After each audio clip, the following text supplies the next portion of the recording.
نبی علیہ السلام کا قرآن گواہ تھا والذین یبیتون لربہم سجدا وقیاما. لوگوں تم نے اس دن کیا منظر ہوگا کہ جب رب کہے گا اس بندے کو چھوڑ دو، اس کی رات بھی میرے حضور سجدے میں تھی اور اس کا دن بھی میرے حضور قیام میں گزرا تھا.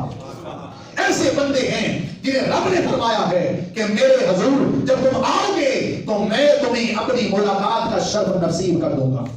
قیامت میں، قیامت کے دن دو چیزوں سے بڑی نعمت بندے کو، مومن کو میسر نہیں آئے. دو چیزوں سے بڑی نعمت. کون سی دو چیزیں؟ پہلی سب سے بڑی نعمت، رب تعالیٰ فرمائے گا، اس حدیث مبارکہ کو، اس بات کو حدیث مبارکہ سے جوڑ دیتا، آپ کا ایمان یقیناً تازہ ہوگا.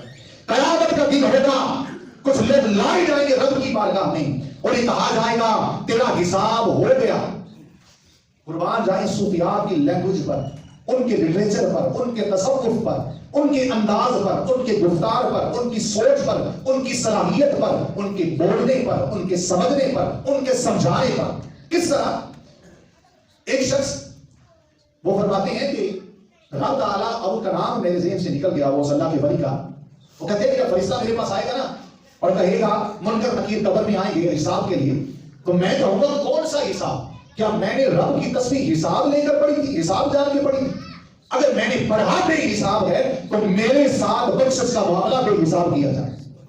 بے حساب کس طرح؟ اب لوگوں بات کا مزہ اب ہے، یہاں سارے بندے ہم حاضر ہیں، ہر بندہ یہ کہتا ہے اے میرے اللہ، اے میرے اللہ، یا اللہ، یا اللہ. ہم یہ کہتے کہتے آتے ہیں اور یہ کہتے کہتے چلے جاتے ہیں، لیکن جانے کا مزہ تب ہے کہ دنیا سے جاتے ہوئے بھی یہی کہتے ہوئے جائیں.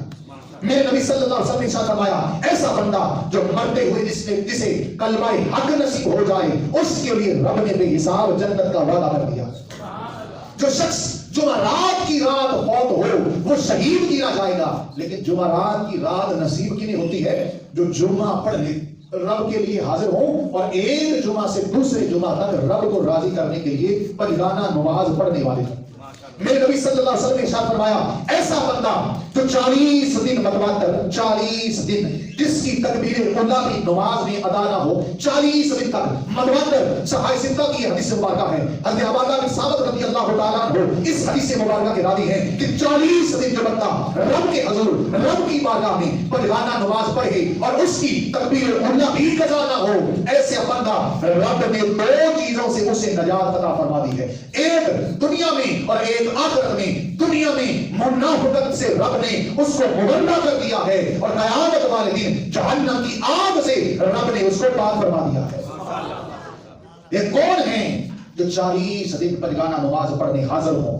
ایک وہ ہیں جو نماز پڑھنے آتے ہیں، ایک وہ ہیں جو نماز پڑھنے کا انتظار کرتے ہیں. نہیں سمجھے، تم نہیں سمجھ سکے میری بات، یا میں تمہیں صحیح سمجھا نہیں سکا. ایک وہ ہیں جو پنجگانہ نماز پڑھتے ہیں اور ایک وہ ہیں جو پنجگانہ پڑھنے کا انتظار کرتے ہیں. نہیں سمجھ آئی؟ چلو میں سمجھا دیتا ہوں. میرے نبی صلی اللہ علیہ وسلم نے ارشاد فرمایا اے بلال، ایسا کون سا ماجرا تیرا اور تیرے رب کے درمیان ہے کہ تو چلتا ادھر ہے، تیرے قدموں کی آہٹ جنت میں آتی ہے. عرض کیا گیا یا رسول اللہ میرے قدموں کی آہٹ، اس غلام کے قدموں کی آہٹ. آپ نے فرمایا میرے حبیب علیہ السلام کی حدیث مبارکہ گواہ ہے کہ تو اب غلام نہیں بلکہ غلامان مصطفیٰ کے سر کا تاج ہے. تو وہ ہے کہ جب تو زمین پر چلتا ہے تیرے چلنے کی آواز جنت میں آتی ہے. ہاتھ جوڑ کر عرض کرتے ہیں یا رسول اللہ میں پہلا کام یہ کرتا ہوں کہ فرض نماز کو اس کے عین وقت پر رب کے حضور حاضر ہو کر جماعت سے پڑھتا ہوں، اور دوسرا کام یہ کرتا ہوں کہ ہر آنے والی نماز کا انتظار کرتا ہوں. تو میرے نبی علیہ السلام کا فیضان گواہ ہے کہ تو ادھر نماز کا انتظار کرتا ہے، ادھر رب کی جنت تیرے آنے کا انتظار کر رہی ہے.